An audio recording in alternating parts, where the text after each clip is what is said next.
Capítulo 9 de 1 de Corintios parecía como que hace un paréntesis en el pensamiento central que el apóstol estaba desarrollando en relación a la vida de la iglesia. Sin embargo, Pablo más bien continúa con el tema de la libertad en Cristo que todo cristiano tiene en su vida regenerada, y muestra a los corintios que la razón por la que él no hacía uso de ese privilegio era por amor y para la edificación de la iglesia. Amparados en esto, algunos negaban el apostolado de Pablo, y por eso les responde con alguna serie de argumentos válidos y que fortifican su apostolado y sus derechos como siervo del Señor. Por lo tanto, la prédica de hoy titula Los derechos de los siervos y tiene 3 puntos. Según el sello apostólico de Pablo, por la defensa de Pablo y con el respaldo bíblico. Él le provee sabiduría a su pueblo para que entienda el mensaje del Señor en su justa y real aplicación. Señor, te damos gracias por habernos convocado hoy día, habernos dado fuerzas para estar, y bendigo la vida de cada uno de mis hermanos que hoy están presentes, porque deseamos, Señor, ser obedientes. Por eso abre nuestro entendimiento y permítenos, Señor, encontrar beneficio al enterarnos de algo nuevo, de algo bueno, de algo que tú de manera individual nos vas a mostrar hoy, Señor. Gracias, Padre, por ese trato personal que tienes con cada uno de nosotros, especialmente por aquellos que somos obedientes y que tratamos de estar, a pesar de las dificultades, a pesar de nuestros deseos, a pesar de nuestro pecado. Procuramos estar presentes para congregarnos en tu santo nombre. Y por eso nos encomendamos en este tiempo, Señor, en el nombre de Jesús. Amén. Según el sello apostólico de Pablo, él hace su defensa en la primera carta a los Corintios, capítulo 9, versos 1 a 2. No soy libre, dice, no soy apóstol, no he visto a Jesús nuestro Señor, no son ustedes mi obra en el Señor. Si para otros no soy apóstol, por lo menos para ustedes sí lo soy, pues ustedes son el sello de mi apostolado en el Señor.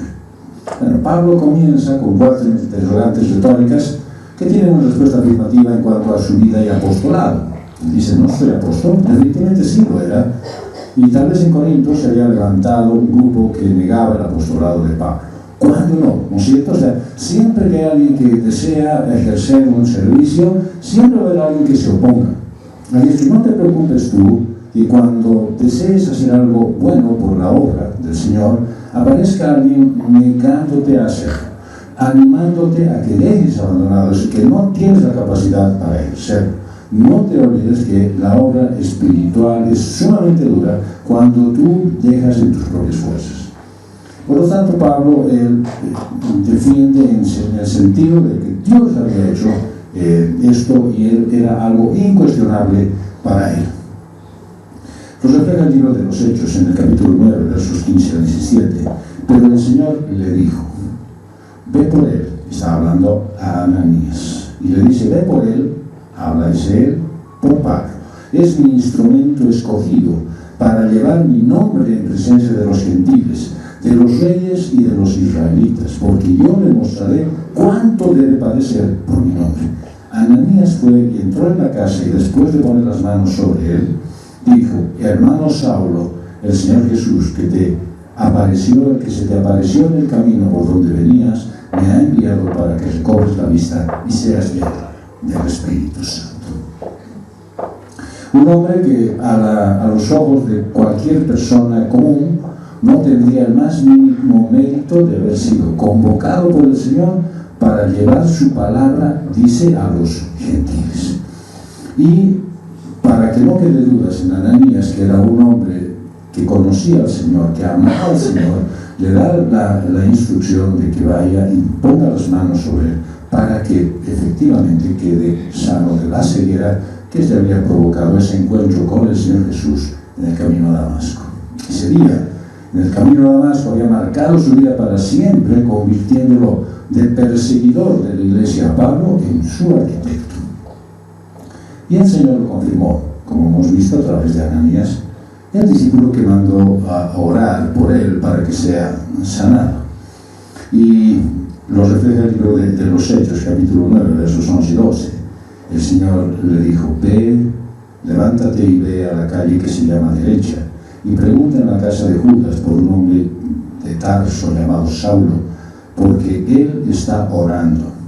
Y ha visto en una visión a un hombre llamado Ananías, que entra y pone las manos sobre él para que recobre la vista. O sea, Ananías no tenía la más mínima duda de que ese mandato del Señor, que a él en ese momento le pareció extraño, y ustedes pueden leer el relato completo de este pasaje, a él, aunque le parecía extraño, y decía: ¿cómo podría yo hacer esto por un hombre que es perseguidor de la iglesia?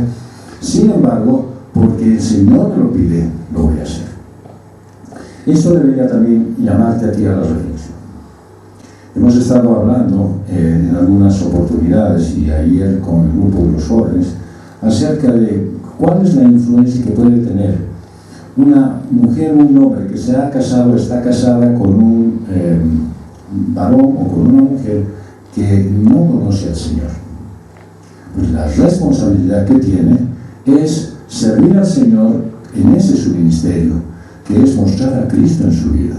O sea, no hay nada más importante para una persona que no conoce al Señor que verlo ahí como a domicilio, a través de la persona con la que vive. Porque es más fácil para alguien que es cristiano decir: pues lo llevo a la iglesia y hay que se entiendan él con él. ¿No es cierto? Es más difícil todos los días, todos los ratos y a cada momento, y en medio de las dificultades, mostrar a Cristo, hacerle ver que el Señor está en mí y que puedo reflejarle a alguien que no conoce al Señor. Y eso es lo que Ananías nos está mostrando. Es difícil hacer lo que le está pidiendo el Señor, ir a poner las manos sobre alguien que era un perseguidor de la iglesia, pero Él lo hace. ¿Por qué? Porque no importa lo que yo piense, porque no interesa lo que a mí se me ocurra, sino es lo que Dios está disponiendo a hacer. Así es que, si tú estás en un lugar donde hay muchos no creyentes, no digo que estás participando de la comparsa de los caporales, ¿no es cierto?, sino estás en una oficina donde hay mucha gente inconversa. Estás en una familia donde todavía hay muchos que no creen en el Señor Jesús. Pues tu tarea es mostrar a Cristo. No es enojarte ni pelearte con ellos. No es recriminarles por su vida pecaminosa. Es mostrarles el amor de Dios en ti, para que ellos verdaderamente vean que eso es real, que funciona, que hay algo que puede transformar su propia vida. Y tienes que hacerlo todo el tiempo, con ánimo, con disposición, con voluntad. Como se dice, como para el Señor, sabiendo que Él es el que está viendo lo que estás haciendo. Un trabajo puede ser silencioso, tranquilo, callado, sumiso, pero tiene la efectividad que solamente puede darle el Evangelio. Pablo sabe que él es apóstol porque más tarde el Espíritu Santo refrendaría su apostolado para que él inicie su ministerio. En Hechos 13, versos 2 y 3, dice: mientras ministraban al Señor y ayunaban, el Espíritu Santo dijo: aparten a Bernabé y a Saulo para la obra a la que los he llamado. Entonces, después de ayunar, orar y haber impuesto las manos sobre ellos, los enviaron. Eso quiere decir que no había la menor duda de que Pablo había sido elegido como apóstol para servir en la obra. Yo creo que no hay duda de que a ti también te ha elegido, pero no para darte una vida tranquila, descansada y apartada del pecado, sino para que sirvas. Porque el llamado que tú tienes es edificar a otras personas. Ahora, siempre va a existir la duda: pero ¿cómo puedo hacer eso si de repente no sé mucho?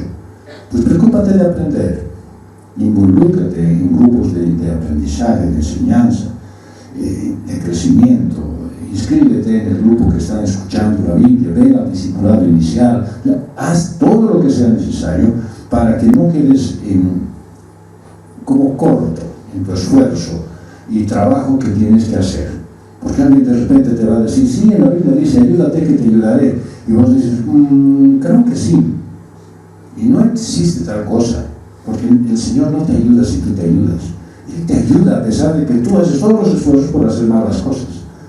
Por lo tanto, debes conocer a ese Señor que te ha llamado, a ese Señor que te ha puesto en el trabajo, ese Señor que te otorga las posibilidades de poder ejercer el ministerio. Todo esto que Pablo era una prueba indubitable que realmente Pablo era un apóstol genuino, y por eso también él pregunta, ¿acaso no soy libre? Él, como ciudadano romano y judío de nacimiento, era un hombre libre, pero también gozaba de una libertad en Cristo Jesús, y estaba libre de esas pesadas regulaciones de la ley. Estaba libre del pecado, estaba libre de la condenación. Entonces él podría mostrar y decir, yo tengo libertad. Y esta pregunta la está enlazando con su enseñanza, donde manda a los fuertes en la fe a no usar su libertad de poder comer lo sacrificado a los ídolos en frente de los débiles en la fe. ¿Por qué? Porque estos, por su frágil conciencia, podrían tropezar de la fe. Así Pablo, entonces, él podría renunciar a su libertad de hacer lo que mejor le pareciera, según su conocimiento de la gracia de Cristo, y más bien se abstenía de su libertad si es que eso podría provocar tropiezo en otros creyentes que no tenían ese entendimiento. Pregunta nuevamente él, ¿no he visto a Jesús nuestro Señor? Y hay toda una historia en este sentido, desde que eligieron a Matías en reemplazo de Judas, una obra totalmente humana. Se estableció que alguien era apóstol si es que había visto a Jesús en persona.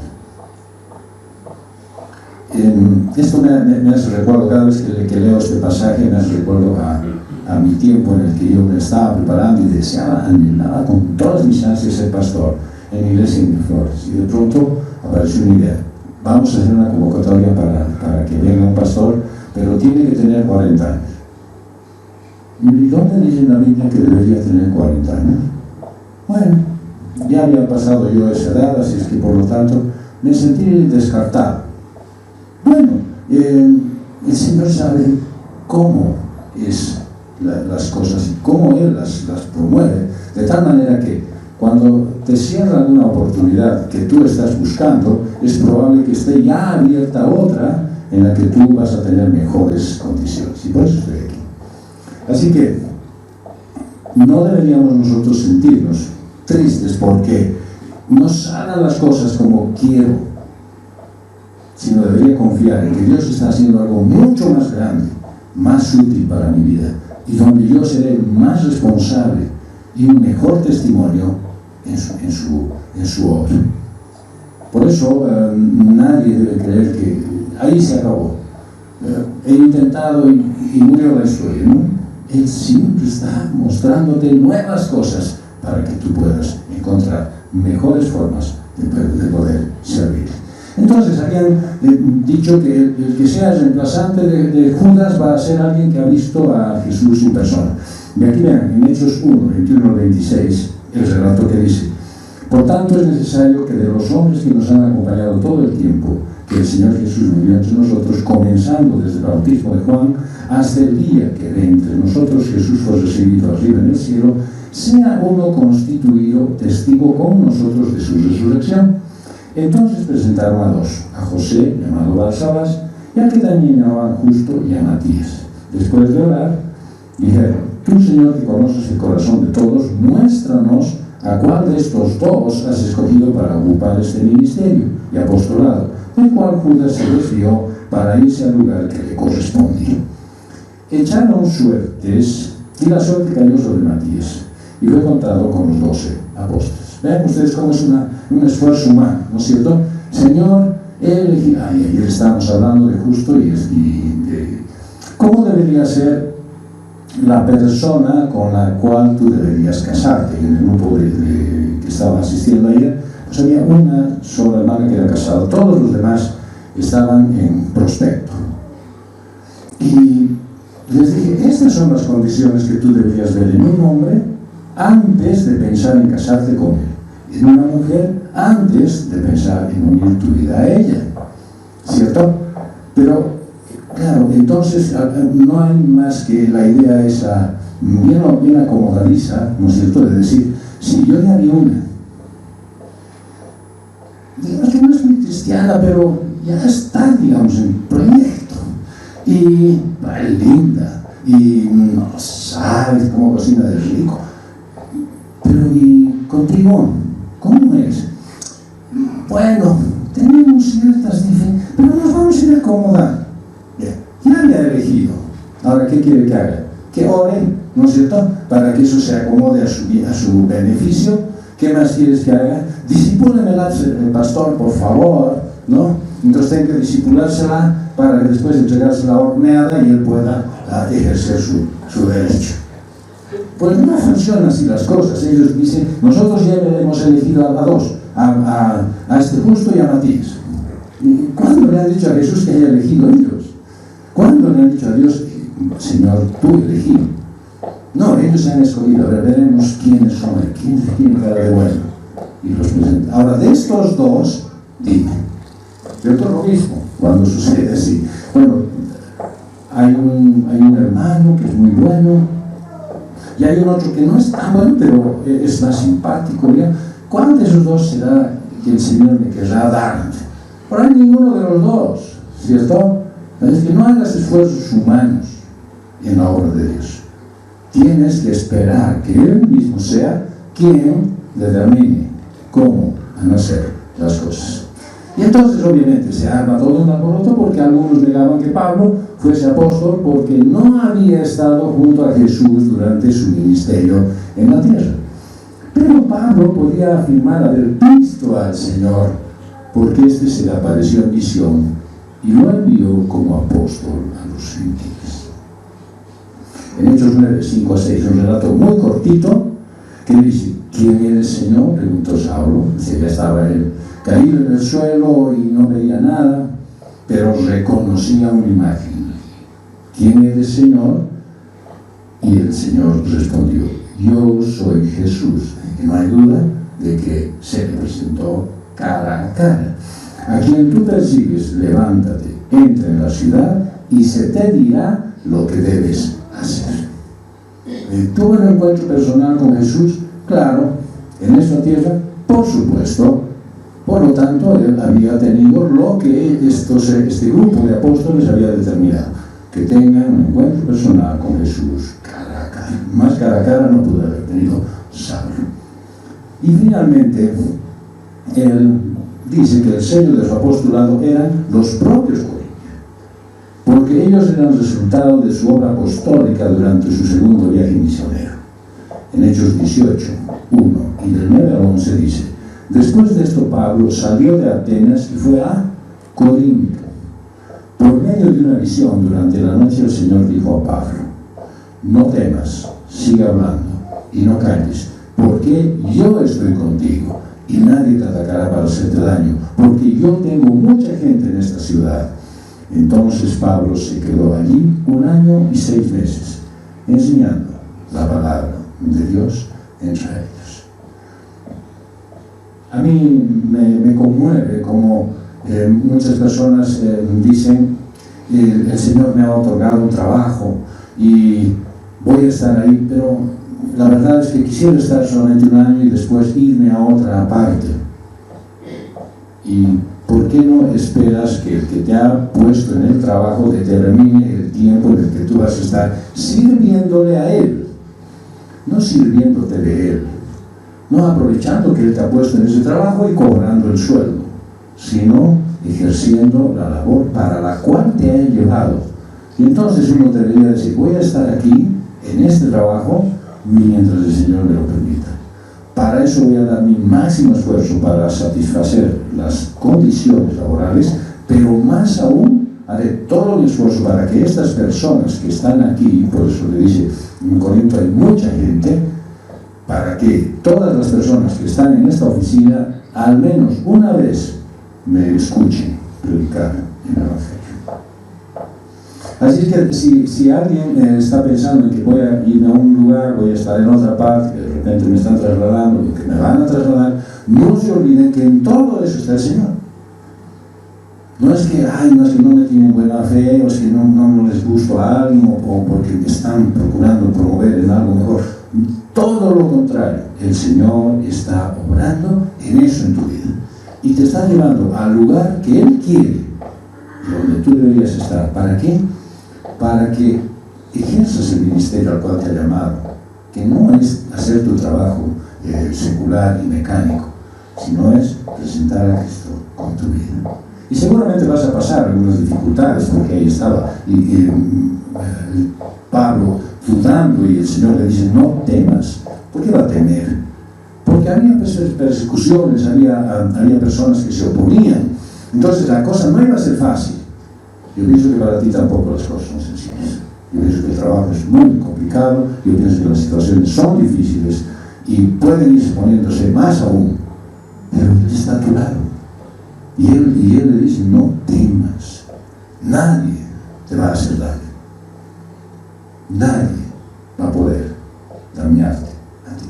Entonces, creo que vale la pena tomar el ejemplo de Pablo, de saber que, perfecto, tú, Señor, dices que yo debo quedarme aquí, me voy a quedar 1 año, no, 1 año y 6 meses.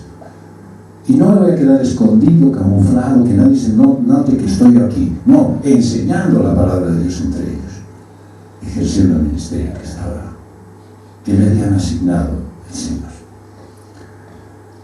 Pablo nos muestra a través de esto que todo cristiano tiene un sello de Dios. Y esto es para que no vivamos engañados, creyendo que somos cristianos porque asistimos a la iglesia, porque de repente oramos un poco, tal vez leemos, quién sabe, sin entender la Biblia, y estamos tratando de tener una vida buena, es decir, no dañar a nadie. Pero eso no es vida cristiana. Vida cristiana tiene otro sentido y otro significado. Y para eso el Señor pone un sello en ti, para que no te equivoques, ¿ya?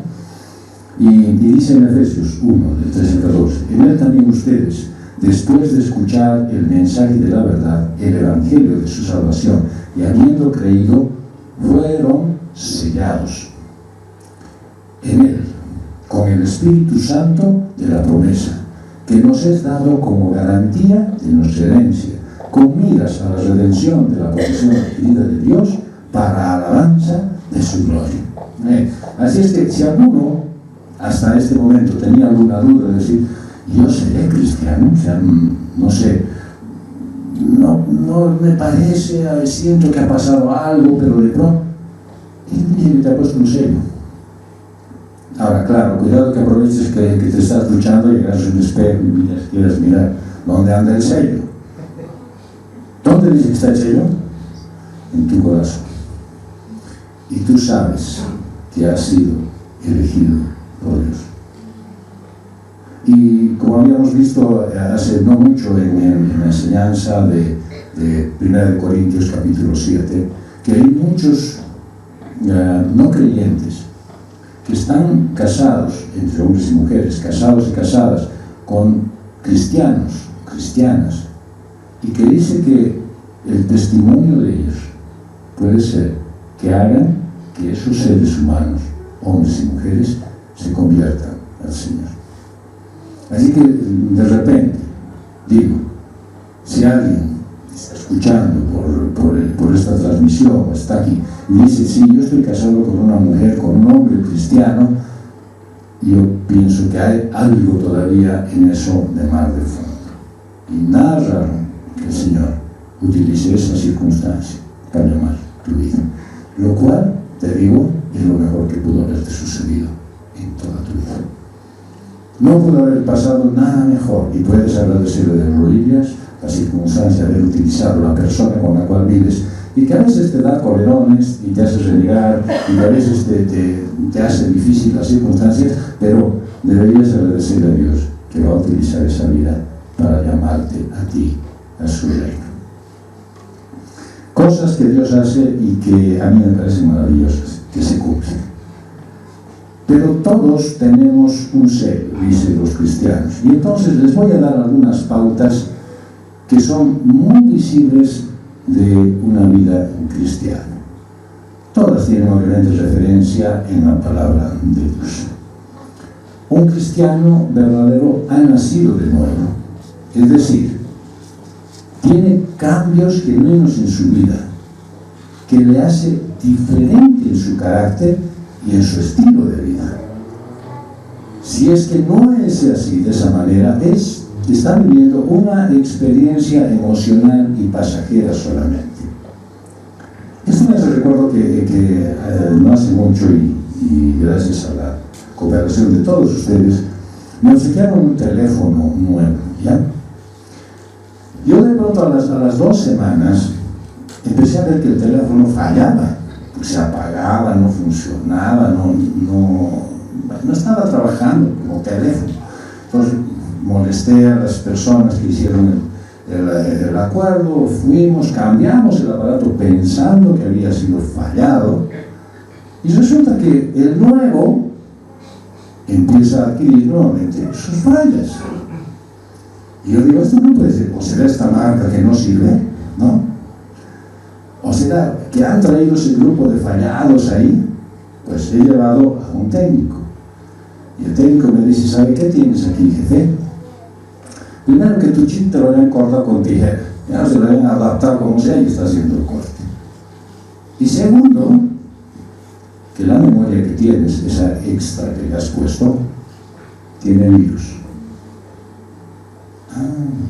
Entonces me he llevado mi pecado de mi teléfono viejo a mi teléfono nuevo.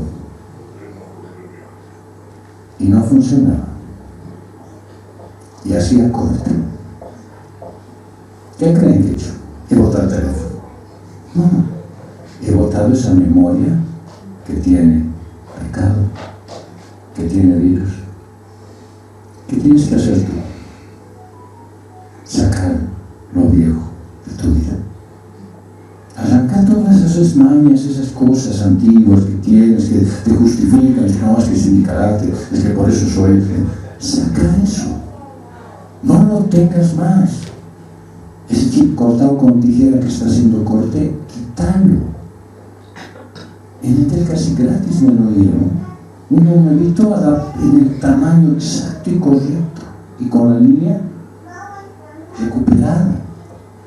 El Señor es capaz de renovar tu vida completamente, si quieres. Yo podría seguir con mi teléfono, no, debe ser malo, son los técnicos, o cambiaré entre otro teléfono, buscaré otro de otra marca, y seguir cargando mi pecado, mi memoria, con virus. Creo que es tiempo de que veas qué está estorbando tu vida. ¿Qué cosas tú tienes que te has traído de tu vieja vida y que aún quieres adaptarlas a la nueva vida cristiana? No se puede. No hay caso. En 2 Corintios, capítulo 5, versos 17 dice, de modo que si alguno está en Cristo, nueva criatura es. Las cosas viejas pasaron, ahora han sido hechas nuevas. Tienes una nueva forma, una nueva naturaleza, una nueva forma de vivir, una diferente condición ante el pecado, ante el mundo, ante el diablo. Pero no sigas arrastrando tu vieja vida de pecados. No sigas arrastrando las cosas antiguas. Déjalas, abandónalas, ya no te sirven. ¿Qué pueden creer ahora? El teléfono funciona a las 1000 maravillas. A las 1000 maravillas. Tanto que hasta puedo contestar llamadas. Un segundo sello, según el creyente genuino, apoya su fe en la gracia. Dice Efesios 2, del 8 al 10, porque por gracia ustedes han sido salvados por medio de la fe. Esto no procede de ustedes, sino es don de Dios. No por obras para que nadie se gloríe, porque somos hechura suya, creados en Cristo Jesús para hacer buenas obras, las cuales Dios preparó de antemano para que anduviésemos en ellas. Es decir, Él, sin merecimiento alguno, no dijo, a ver, a todos los de la curva norte. No, se han traído varios de la curva sur también. Y varios de la norte se han quedado porque no correspondían. Y dice, pero esto no es mérito de nadie, del alto también hay varios. Entonces, esto procede solo de Dios. Y nada de lo que hayas hecho antes. Yo sé que has estado ayudando, llevando chocolate a los necesitados, regalando ropa que ya no utilizas y sigues guardando la que crees que vas a usar. O sea, pero has hecho algunas cosas favoritas buenas, no te sirve tampoco. Solamente es un regalo de Dios. ¿Para qué? Para que andes como Jesús en las obras que Él ha preparado para que tú las hagas. Todas esas obras buenas están preparadas. Ya tienes hecha la receta, que falta hornear y sacar.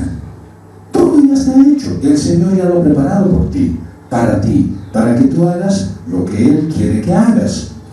Y no le agregues cosas, ya está hecho. No, ¿qué tal si le pongo locoto? Pero es torta, no va a salir bien. No va a funcionar, ¿sí? No va a funcionar. Haz como Él te ha dicho, haz como te lo ha entregado, pero hazlo bien, dedicado. Anda como Dios quiere que vayas, haciendo lo que Él dice.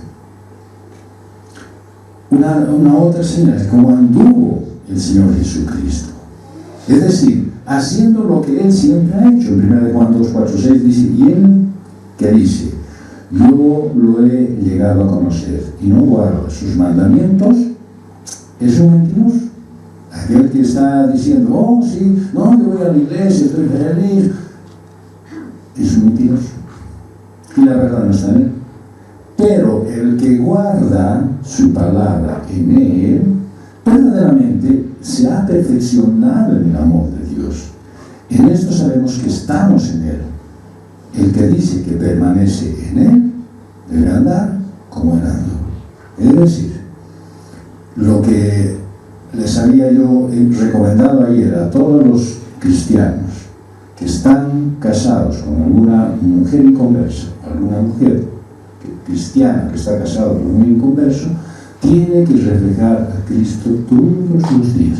Es como si esa mujer estuviese casada con Cristo, como si ese varón tuviese a Cristo como esposo. Es así como debe vivir cada uno de los que tiene a Jesucristo en su corazón. Tiene que vivir y andar como Él anduvo. La vida cristiana se ve a través de las obras que reflejan el servicio desinteresado hacia el prójimo. Así que el prójimo es pues el más cercano que tienes a tu lado. El prójimo es con quien compartes muchas horas en el día. Hay unos que comparten más con sus compañeros de trabajo que con sus esposas. Por lo tanto, ese prójimo es el que está esperando ver a Cristo en ti.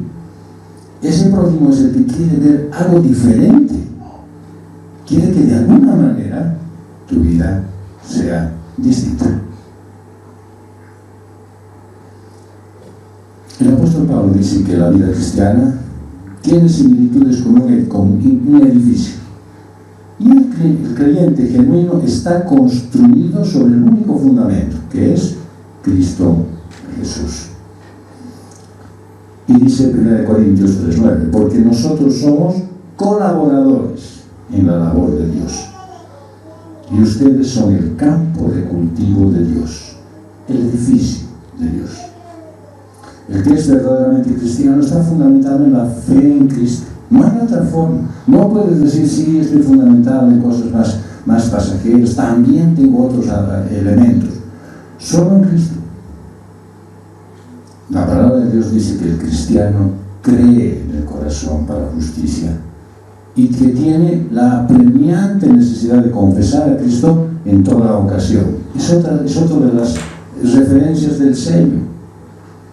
En 2 Timoteo, en el capítulo 4, verso 2, dice, predica la palabra, insiste a tiempo y fuera de tiempo, amonesta, reprende, exhorta con mucha paciencia e instrucción. Es decir, todo el día, todo el rato. Y una de las preguntas que yo y si uno está casado con una persona en yugo desigual, ¿cuáles son las condiciones? Todo el día, ¿no? Cada rato.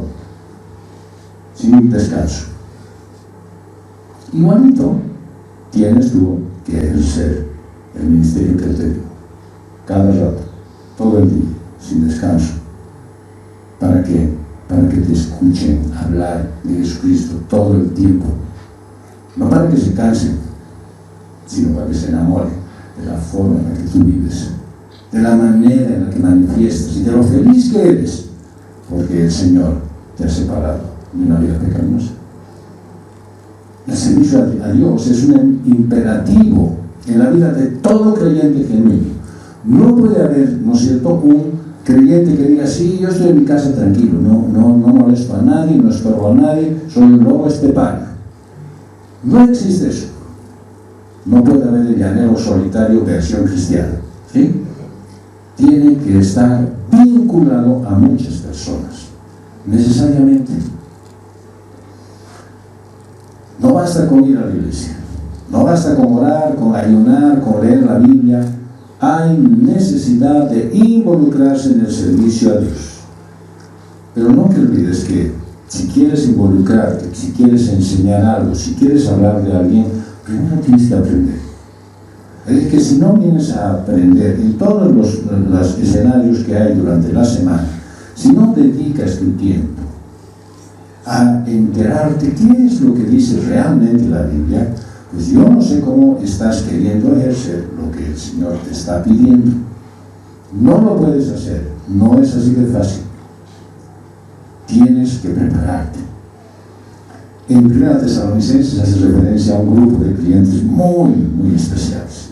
Capítulo 1, versos 9 al 10. Pues ellos mismos cuentan acerca de nosotros, de la acogida que tuvimos por parte de ustedes y de cómo se convirtieron de los ídolos a Dios para servir al Dios vivo y verdadero y esperar de los cielos a su Hijo, el cual resucitó de entre los muertos, es decir, a Jesús, quien nos libra de la ira venidera. Dice, ustedes antes servían a los ídolos. Ustedes antes se preocupaban de hacer cosas para agradar a las imágenes a las cuales veneraban. Y esas imágenes a veces no solamente eran estatuas, sino eran personas, eran cosas, eran eventos, eran circunstancias. Y ustedes se tomaban mucho tiempo, y eso es servirles, ¿no es cierto? Pero ahora han dejado de hacer eso, ¿para qué? Para servir a Dios. Y lo hacen con el mismo empeño, con el mismo sacrificio, con el mismo esfuerzo. El Señor Jesucristo muestra una serie de virtudes en el carácter de un verdadero creyente. Y Él dice que deberían ser pobres en espíritu, son personas que lloran, que son mansos, que tienen sed de justicia, que son misericordiosos, limpios de corazón, muchas cosas que reflejan las bienaventuranzas. En Mateo 5, del 3 al 11, dice, bienaventurados todos los pobres de espíritu, o sea, aquellos que necesitan realmente en su espíritu conocer a Dios, pues de ellos es el reino de los cielos. Bienaventurados los que lloran, no aquellos que están felices, que lo están pasando bien, porque ellos van a ser consolados. Bienaventurados los humildes, esos que no son atrevidos, no son soberbios, pues ellos van a heredar la tierra. Bienaventurados los que tienen hambre y sed de justicia, aquellos que desean y anhelan que la palabra de Dios pues inunde su vida, pues ellos serán saciados. Bienaventurados los misericordiosos, los que siempre están preocupados por los demás, pues ellos recibirán atención también, ellos recibirán misericordia. Bienaventurados los limpios de corazón, los que están buscando hacer todas las cosas bien, pues ellos verán a Dios. Bienaventurados los que procuran la paz, aquellos que no están buscando líos, pues ellos serán llamados hijos de Dios. Bienaventurados aquellos que han sido perseguidos por causa de la justicia, si te han de repente relegado, no te toman en cuenta, porque simplemente eres cristiano. De ti es el reino de los cielos. Y bienaventurados será cuando los insulten y los persiguen y digan todo lo que tienen de mal contra ustedes falsamente por causa de mí. Así que si en tu vida cristiana no te está yendo muy bien, pues debes darle gracias a Dios que estás en la vida cristiana y que Él te ha escogido y Él está viendo por ti, porque viene el premio para ti. Pero debes perseverar, pero debes confirmar que estás a gusto haciéndolo a pesar de las dificultades que vienen. Y el apóstol Pablo explica otras virtudes cristianas relacionadas con el fruto del Espíritu en tu vida. La pregunta es, ¿tienes este sello y otras muchas marcas como parte de la vida cristiana? Si tal vez tienes dudas, si de repente en alguna circunstancia o momento te puede llegar a invadir la idea de que no sé realmente si soy cristiano, pues ven, yo te voy a hacer un test y vamos a saber si realmente eres cristiano. Y si no funciona, pues ya veremos cómo le hacemos. Pero de que hay la certeza de que eres o no eres cristiano, dice que está en ti. Porque dice la palabra de Dios que el Espíritu mismo se revela a sí mismo si eres hijo de Dios. No necesitas tanta ayuda, pero estoy aquí para ayudarte. O por lo menos podemos tomar un tecito y te puedo invitar mi nuevo mermelada de locoto.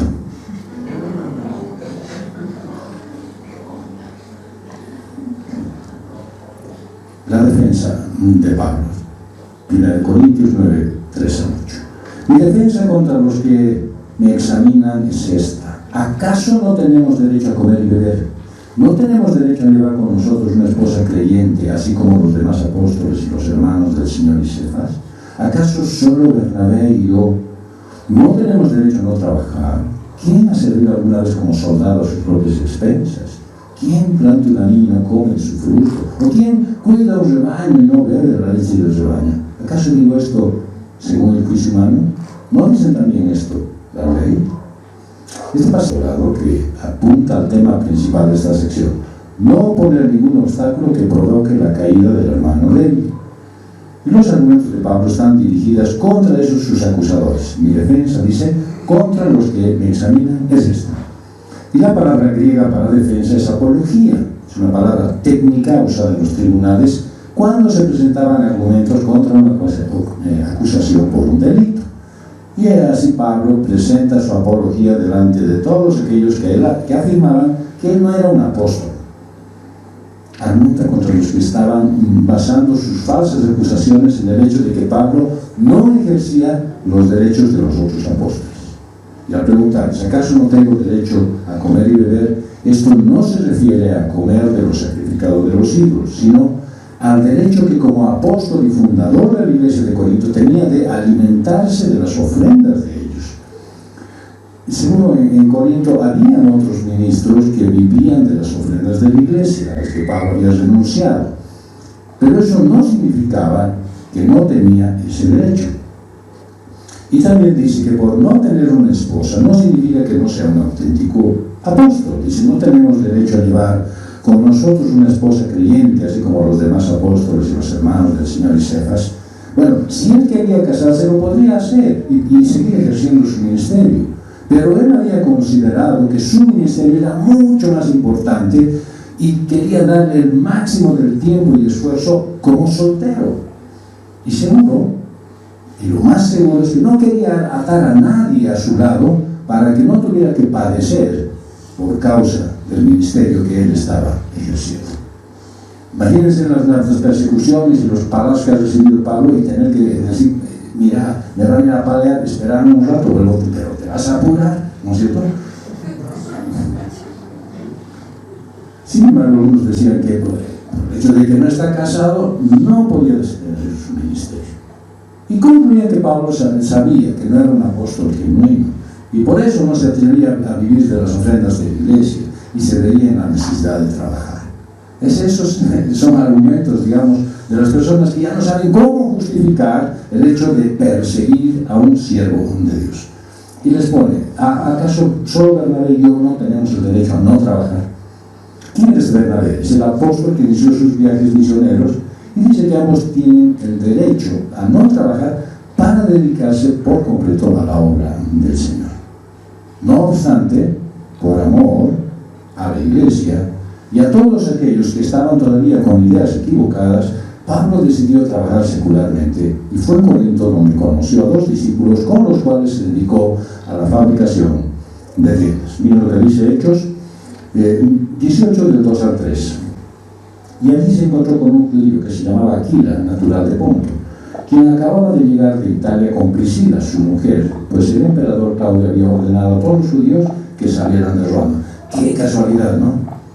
¡Qué coincidencia! El Señor movió todo aquello para llevar a estos hombres a ese lugar donde estaba Pablo. Y Pablo fue a verlos, y como él era del mismo oficio, se quedó trabajando con ellos, y trabajando juntos, pues el oficio de ellos era hacer tiendas de campaña. Un hermano muy candoroso una vez me dijo: hermano, no estaba yo ejerciendo de pastor, me dijo: hermano, lo primero que tiene que hacer un pastor es conseguir un trabajo secular, para no ser carga para la iglesia. Le digo: perfecto, bien. ¿Y qué momento ejerce el pastorado? Entre las 9 y las 10 de la noche de cada día, o tendría que estar como muchos empleados públicos abriendo su periódico y leyendo y atendiendo llamadas y consultas de los hermanos en hora de trabajo. ¿Qué tendría que hacer? ¿Dejar de trabajar eficientemente donde lo han contratado y donde le pagan? ¿Y dejar de atender a la iglesia? ¿O atender a la iglesia y atender su trabajo mal en ambos casos? Pero ahí está Pablo, él hacía. Pablo no era pastor de la iglesia a tiempo completo. Él levantaba iglesias. Él tenía muchos siervos que ayudaban y trabajaban en la obra. Por lo tanto, no se deben confundir las cosas para que después uno diga: ah, sí, está bien. Recuerdo que hubo una experiencia muy interesante con un amado pastor. ¿Quién me la contó? No la supe yo ni la vi. Pero que un empresario le dijo: mira, querido pastor, veo que tú tienes necesidades y me parece que es lo justo que sean atendidas. La iglesia no está correspondiendo porque no vienen frecuentemente, no son consecuentes con sus ofrendas, así es que yo me comprometo. Él era un importador de repuestos de vehículos. Y le dijo: yo me comprometo a pagarte durante un año tu sueldo completo, pero con la condición de que estudies, de que hagas prédicas, de que hagas estudios y dediques tu vida a la pastora. Él lo dijo, ¿no? Yo creo que debe ser verdad. Ahora, ¿dónde está ese empresario? ¿Cierto? Es probable que esté en alguna parte sirviendo también de la misma manera. ¿Por qué ya no sé por qué se rompió el vínculo? No tengo idea. Tampoco es algo así que debemos ahora investigar. Es simplemente que Dios mueve las cosas como deben ser y muestra que es posible, de alguna manera, entender al Señor cómo está trabajando. Entonces Pablo establece un principio de vida y defiende su derecho de recibir un salario de la iglesia. Dice: el obrero es digno de su salario. Y da 3 ejemplos muy conocidos en su tiempo. Primero, el soldado recibía un salario del gobierno romano. ¿Quién ha servido alguna vez como soldado a sus propias expensas? Es decir, ¿quién se ha pagado sus propios gastos para ir a pelear? También dice que los que trabajan en el campo no lo hacen por diversión o lo hacen gratis, sino que esperan recibir un pago por el fruto que cosechan. ¿Quién planta una viña y no come su fruto? Obviamente los pastores de rebaños reciben un salario por ello. ¿Quién cuida un rebaño y no bebe de la leche del rebaño? En este sentido es de esperar que los que trabajan en el campo espiritual reciban una justa retribución por su esfuerzo. Yo recuerdo que en determinado momento con estos mis amigos con los cuales yo he salido bachiller, ¿no es cierto? Dijeron: esa es una linda pega, no haces nada y te pagan. Pero te la cambio, yo voy al otro tuyo y vas a ver cómo me voy a divertir más todavía. Yo allí sufro, yo allí cargo con problemas de los demás, yo ahí dependo de mi Dios y debo obedecer y lucho con mi carne y lucho también con mi propio pecado, y para mí es muy fatigante poder estar allí y ser un buen ejemplo. Para mí es más fácil estar sentado y hacer un trabajo secular, mucho más sencillo. Pero claro, Los que ven desde afuera consideran que no hacen nada. Los judíos estaban acostumbrados a sostener a sus rabinos y a sus sacerdotes a través de los diezmos y las ofrendas del templo. De igual modo, el ministro del Evangelio tiene ese derecho. Pero Pablo decidió no reclamarlo, pero eso no hacía que él sea menos apóstol. Debes reflexionar más bien acerca de qué te impide a ti servir en la obra de Dios con esos dones y recursos que Dios te ha entregado. Bueno, te relato hay varios obstáculos. El primero es el pecado y la corrupción, porque incita a la voluntad a que se rinda a los deseos de la carne. Y cuando tomas decisiones según la carne, pues difícilmente vas a querer servir. La incredulidad impide ofrecer tu servicio a Jesús. Cada vez que escoges no creer en que todo proviene de Dios, tu voluntad se tuerce y produce incredulidad que te desanima a servir. Todas las veces que dices, no, Dios no debe estar aquí, Dios me ha abandonado, Dios no me está considerando, entonces dices, ¿por qué le tengo que servir? ¿Por qué tengo que reflejar a Cristo? La carne es una traba, es constitución de criatura caída, donde se practican y se cumplen los propósitos del diablo y no los de Dios. Entonces te descarrías y toma tu propia forma caída para llevarte por el camino de la perdición. La carne te desanima a obrar por Dios. Una mente bajo control de un alma caída tiene pensamientos de maldad, de ira, de temor, de religiosidad, de incredulidad, y eso produce un estado de corrupción que no permite servir en la iglesia. Un corazón endurecido, lleno de pecado, es difícil penetrar. Dios usa circunstancias para quebrantarlo. Está hablando del corazón y lo prepara para ese momento del servicio a Dios.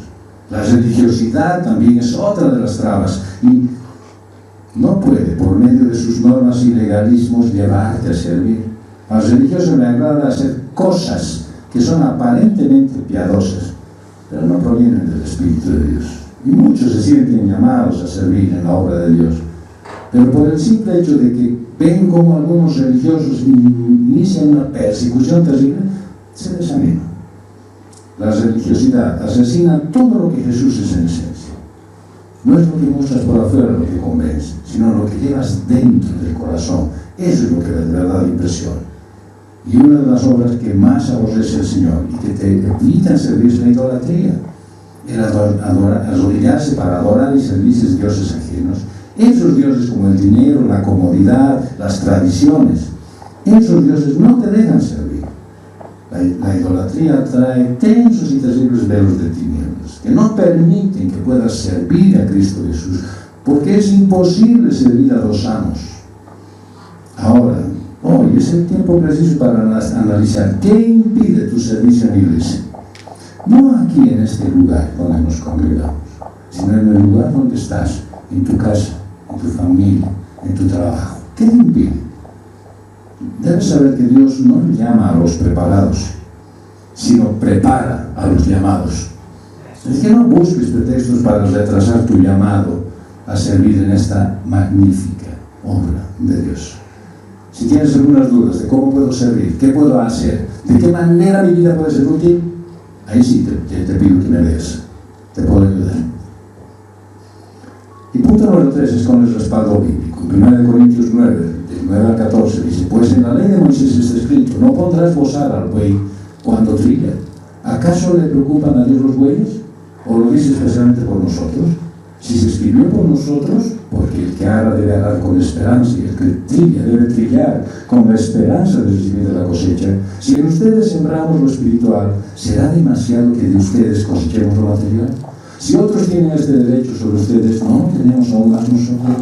Sin embargo, no hemos usado este derecho, sino que sufrimos todo para no causar estorbo al Evangelio de Cristo. ¿No saben que los que desempeñan los servicios sagrados comen de la comida del templo? Y los que regularmente sirven al altar, del altar se sirve su parte. Así también ordena el Señor que los que proclamen el Evangelio vivan del Evangelio. El apóstol está decidido a demostrar que como ministro del Evangelio tiene derecho a vivir como lo hace un soldado, un agricultor, un ganadero, un pastor de ovejas, y lo hace bíblicamente. fundamento, dice él, está basado en lo que la ley establece referente al buey que trabaja. Pues la ley de Moisés está escrito, dice, no pondrás bozal al buey cuando trilla. Específicamente el apóstol se refiere al mandato que está en Deuteronomio 25:4. No pondrás bozal al buey mientras trilla, porque no es correcto no alimentar al que trabaja. Peor si está trabajando como un buey. Y aunque Dios se refiere al animal, ¿no es cierto?, protege su integridad como Pablo, y entonces se le puede dar un significado mucho más profundo. En Israel, cuando el animal araba la tierra, se le permitía comer de los granos que se esparcían, y que era prohibido ponerle un bozal, porque el buey que participaba de este arduo trabajo tenía también derecho a comer de lo que hacía. Dios tiene cuidado que se respeten los derechos del animal, cuanto más, ¿no es cierto?, de los seres humanos que son a imagen y semejanza suya. Y Pablo pregunta, ¿acaso le preocupan a Dios los bueyes? ¿O lo dice especialmente por nosotros? Si se escribió por nosotros, porque el que ara debe arar con esperanza, y el que trilla debe trillar con esperanza de recibir la cosecha. La misericordia de Dios es tan grande que cuida de todos los animales. Provee a los leones su alimento. Y dice en el Salmo 104, verso 21, rugen los leoncillos tras su presa y buscan de Dios su comida. No es que solamente ellos, porque son campeones en la casa, encuentran la manera de alimentarse.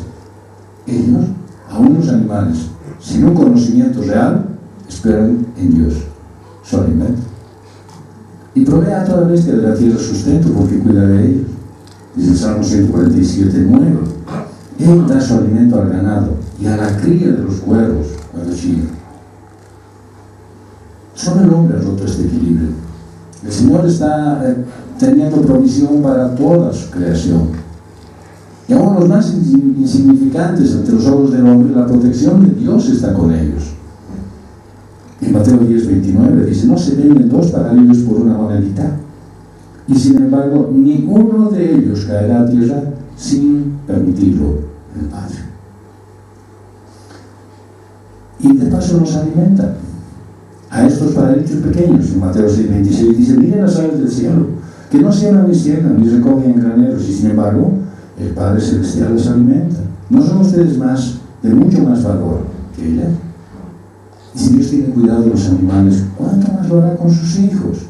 Por lo tanto, todo aquel que participa en el trabajo espiritual tiene derecho a recibir lo material.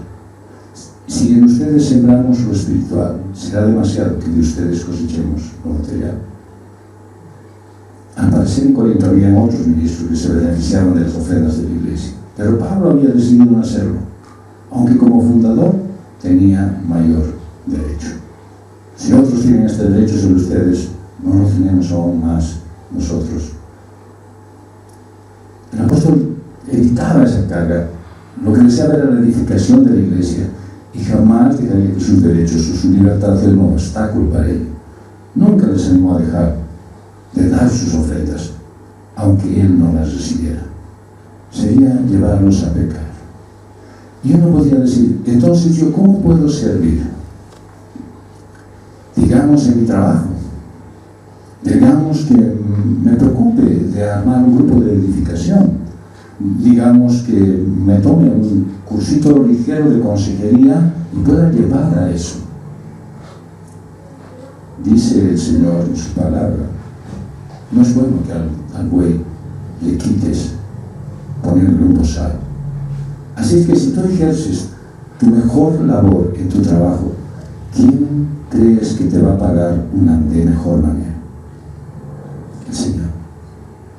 Si tú estás haciendo que en tu trabajo no sea un lugar donde vas solamente para ganar un sueldo, sino para difundir la palabra de Dios, ¿no crees que el Señor te va a retribuir económicamente mejor? No sé si hay muchos que están en un trabajo secular que la pasan mal porque dicen ya no sé cómo más satisfacer, o tienen un trabajo por cuenta propia y dicen pucha, sufro con mi trabajo porque no hay los suficientes clientes que vengan y no hay nada y están sufriendo en un trabajo secular y sin embargo dejan de hacer lo que Dios quiere que hagan. Y entonces quieres recibir de parte de Dios algo. Si no estás trabajando para Él, ¿cómo quieres que Él te pague? Si no estás ejerciendo tu función para la que Él te ha llamado, ¿cómo quieres que Él te bendiga? Si solamente te preocupas en cumplir tus funciones de 8 a 12 y de 2 a 4, a 6 o a 8 y después regresas a tu casa y cansado, te pones a ver la televisión, ¿cómo quieres que el Señor bendiga tu labor? Es necesario que tú entiendas que aquí lo que Pablo se dice, yo no puedo vivir sin las ofrendas de ustedes. ¿Por qué? Porque el Señor me sostiene. Porque el Señor me da a mí. Pero si tú dejas de dar tu ofrenda en la iglesia, estás incumpliendo lo que el Señor te manda. Y Pablo dice, si no hemos usado este derecho, sino que sufrimos todo para no causar estorbo al Evangelio de Cristo. No vamos a hacer nada, dice Pablo, que a ti te afecte y luego te lleve a pecar. Finalmente el apóstol les recalca que así como en Israel los sacerdotes eran sostenidos por las ofrendas y los diezmos del pueblo, también los ministros tienen que serlo. ¿No saben que los que se desempeñan en los servicios sagrados comen la vianda del templo y los que regularmente sirven al altar del altar reciben su parte? Así también ordenó el Señor que los que proclaman el Evangelio vivan del Evangelio. Si te das cuenta, te está llamando a ti a ejercer tu función, tu trabajo y tu labor. ¿Dónde estás? En el sitio donde estás. Pero no te olvides que no estás cumpliendo una labor mundana. Estás cumpliendo una labor para Cristo. Y entonces Él dice, por supuesto que vas a vivir de eso. Por supuesto que voy a bendecir tanto lo que tú hagas, que no te va a faltar nunca provisión. Durante 2 años, por razones totalmente estratégicas, dejé yo la imprenta y me puse a ayudar en una empresa constructora y no tuvimos durante 2 años trabajo, nada, y entonces no había necesidad de ir. ¿Saben qué hice? Me fui a la iglesia y me empecé a preparar, y aunque no era el pastor y aunque no era el anciano principal, estaba ahí para aconsejar y nunca venía nadie, pero yo estaba ahí y me estaba preparando y estaba usando el tiempo que el Señor me había dado para hoy. Pude haber estado en mi casa o en la oficina jugando jueguitos en la computadora y diciendo, bueno, no hay pega, pero de alguna manera cualquier cosita que entre, bueno, de ahí voy a cobrar. ¿Saben qué? Mis queridos hermanos, durante 2 años que no tuve trabajo, nunca dejé de dar ofrenda. ¿Por qué? Porque el Señor siempre me dio. Y no es una experiencia única, ni es una experiencia sobrenatural de un tipo que está llamado a hacer cosas maravillosas. Soy el más común de los humanos, tal vez uno de los más pecadores que ustedes inclusive, pero con toda seguridad el Señor nunca me dejó desamparado y me permitió cumplir con la iglesia de acuerdo a lo que Él quería, no como yo quería. Él siempre puso en mi mano la cantidad de ofrenda que yo tenía que dar. Y nunca faltó a mi casa. Y nunca faltaron los recursos para mis hijas. Y nunca faltó la provisión para mi hogar. Puedes probar. Cuando eres fiel con el Señor, Él te levanta. Esta aceleración de que el que proclama el Evangelio y puede vivir el Evangelio proviene de las mismas palabras que Jesús expresó y que están registradas en los Evangelios. Claro, ¿cómo el apóstol dice que cómo va a escuchar a Jesucristo si él no estaba en ese tiempo? Ni tampoco se habían escrito los Evangelios. Pues él ha escuchado por la transmisión oral. Pero el Señor Jesús, cuando les dijo, vayan a predicar el Evangelio, y les dijo, se van a llevar por si acaso su tarjeta Mastercard, no se olviden llevar por si acaso los ahorros que han guardado. Mateo 10:10. Ni alforja para el camino, ni 2 túnicas, ni sandalias, ni bordón. Nada. ¿Por qué? Porque el obrero es digno de someter. No lleven nada. No se preocupen de ir equipados. ¿Quién les va a proveer? El Señor. El Señor les va a dar.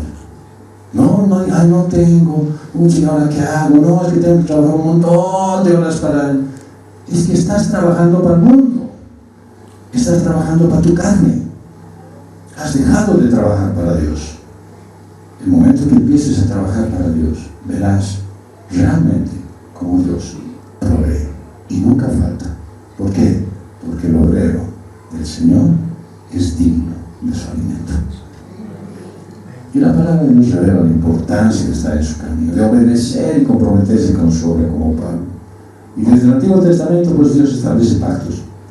Él mismo hace prosperar y bendice al pueblo que lo honra. Y esto no estamos hablando de teología de la prosperidad, ni mucho menos.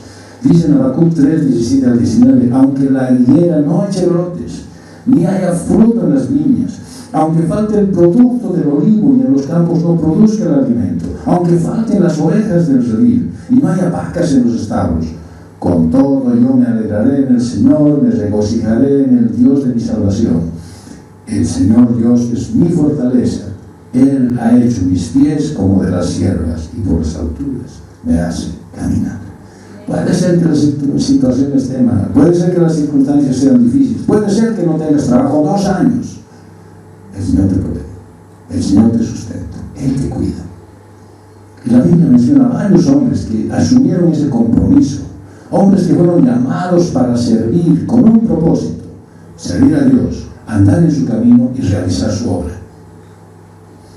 Ya lo que dice primera de Pedro 2:9, pero ustedes son linaje escogido, real sacerdocio, nación santa, pueblo adquirido para posesión de Dios, para que trabajen harto y hagan hartas cosas y tengan una buena cuenta de ahorro. No, para que anuncien las virtudes de aquel que los llamó de las tinieblas a su luz admirable. ¿Cuál es tu tarea? Hacer muchas labores en tu oficina, hacer un montón de cosas en tu casa y hacer que tu trabajo sea próspero porque eres tú el mejor empresario. Es para que anuncies las virtudes de aquel que te llamó de las tinieblas a su luz admirable. No es para que quieras inflar tu cuenta de ahorro. No es para que quieras ir y comprar dólares a que sea tipo de cambio negro. No, es para que sirvas al Señor, para que lo muestres a Él. Actualmente, Dios está buscando personas así. ¿Crees que no hay personas comprometidas con Dios? ¿Puedes ser tú uno de ellos? La iglesia está enfrentando durísimas pruebas, pero con certeza se puede decir que el Señor ha sido fiel, que ha sostenido de manera sobrenatural a su iglesia y lo va a seguir haciendo. Dios ha obrado en tu vida. Te lleva tu voluntad a una rendición total y te enseña a vivir las palabras del apóstol en Gálatas 2:20. Con Cristo he sido crucificado. Ya no soy yo el que vive, sino que Cristo vive en mí. Y la vida que ahora vivo en la carne, la vivo por la fe en el Hijo de Dios, el cual me amó y se entregó a sí mismo por mí. Dios está preparando tu vida y te lleva a un compromiso con Él y te anima a que desde hoy asumas tu responsabilidad como hijo, como hija de Dios, como iglesia. Seas luz del mundo y sal de la tierra. Dios espera un verdadero compromiso con Él. Porque si ves la condición de la iglesia de hoy, puedes notar una gran ruptura, gran escala de la responsabilidad que tienen para con Dios. Y esto sucede por diferentes motivos. La idolatría, el trabajo, el tiempo, las enfermedades, las finanzas, la religiosidad y un montón de cosas más que se podían mencionar. Todos hemos hecho compromisos y algunos han sido respetados y cumplidos, pero de otros ni siquiera nos acordamos. Cuando cumples lo que te comprometes, tienes satisfacción y beneficio. Pero cuando los incumples y dejas a medias, te traen vergüenza, frustración, pérdida. Un compromiso con Jesús es muy importante y necesario. Y es lo que marca la diferencia entre la mediocridad y la excelencia. Es lo que le da a tu vida una sensación de plenitud El miedo al compromiso es una epidemia en el mundo hoy. Hay resistencia del ser humano a esa clase de compromisos. Comprometerse es elegir algo en desmedro de otras cosas, y eso es lo que no atrae. El hombre quiere estar abierto a muchas posibilidades. Muchos se casan sin considerar que el matrimonio es un compromiso de por vida, y se casan como si fuera algo para probar. Total, si no funciona lo dejo. Un compromiso con el Señor, una vez asumido, es un camino sin retorno. Si bien es cierto que exige renuncia y sacrificio, pero también asegura una gran recompensa. En Mateo 25-21 es el versículo que más me ha conmovido en mi vida. Su Señor le dijo: bien, siervo bueno y fiel, en lo poco fuiste bien, sobre mucho te pondré. Entra en el gozo de tu Señor. Desde que he leído esto y me he comprometido con el Señor, todos los días entro en el gozo del Señor. Aunque me equivoco, aunque fallo, pero Él me dice: lo hiciste bien, porque te arrepentiste, porque notaste que eso es pecado, que no puedes volver a hacerlo, porque puedes fallar, pero te amo. Un verdadero compromiso con Jesús es más que un buen deseo. Incluye todo tu ser. No puedes comprometer una sola área de tu vida. Es todo o nada. No sé si ustedes conocen la diferencia que hay entre la gallina y el cerdo en el desayuno americano. La gallina está involucrada. ¿Por qué? Porque pone el huevo. Y el cerdo está comprometido, porque pone su carne. ¿Qué eres tú? ¿Gallina o cerdo de desayuno americano? ¿Tocino o huevo? ¿Qué eres? Al comprometerte con el Señor está incluida tu mente. Sabes de qué se trata. Tu corazón, están involucrados todos tus sentimientos, tu voluntad, o sea, el deseo de hacerlo con todas tus fuerzas. Así que si te comprometes con Dios sin involucrar todo tu ser, no sirve, no es valedero.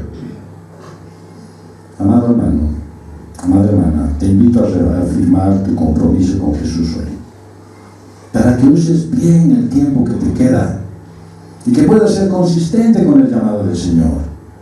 Dios ha hecho un compromiso contigo y todo lo que te ha prometido lo ha cumplido y lo ha sostenido. A ti te conviene honrarlo, porque lo que recibes de su mano es la mayor bendición. ¿Quieres renovar tu compromiso hoy? Arrepiéntete y díselo ahora. Él escucha aún la voz de tu corazón. Vamos a concluir. Así como Pablo tenía derechos sobre la iglesia, asimismo sabía que tenía un compromiso mayor con su Señor y Salvador. Y con amor trata de muchas formas de hacerles ver que no pueden dejar que las apariencias les priven de servir en la obra. No debían cuestionar la labor de los siervos, ni quitar su aporte personal, tampoco dejar de cumplir con sus ofrendas. Y el punto de aplicación para la iglesia hoy es que debes ser firme en tu compromiso con Jesucristo, en todas las áreas de tu vida. Ya no le pongas pretextos. Es necesario que asumas, amado hermano, amada hermana, tu responsabilidad con la difusión del Evangelio. A través de tu vida, de tu ejemplo, de tu testimonio, de tu participación activa en las reuniones semanales de la iglesia. La modernidad ha abierto una brecha en la relación personal de los miembros de la iglesia. Ya no quieren congregarse. No, si te estoy escuchando, pastor, y te veo muy bien en el YouTube. Yo quiero verte aquí. No quiero verte en el YouTube. No quiero que me veas por las redes sociales. Quiero verte aquí. Y es la manera que el enemigo tiene para atacar. Engaña y te hace creer que está bien. Y entonces la iglesia no cumple con el propósito de amar a su prójimo y no ayuda en el funcionamiento de la congregación. Es tiempo de revisar tu situación. El Señor le dice, y no creo que estemos esperando ver las trompetas tocar. Para ese rato quieres servir. Tu servicio empieza ahora. ¿Quieres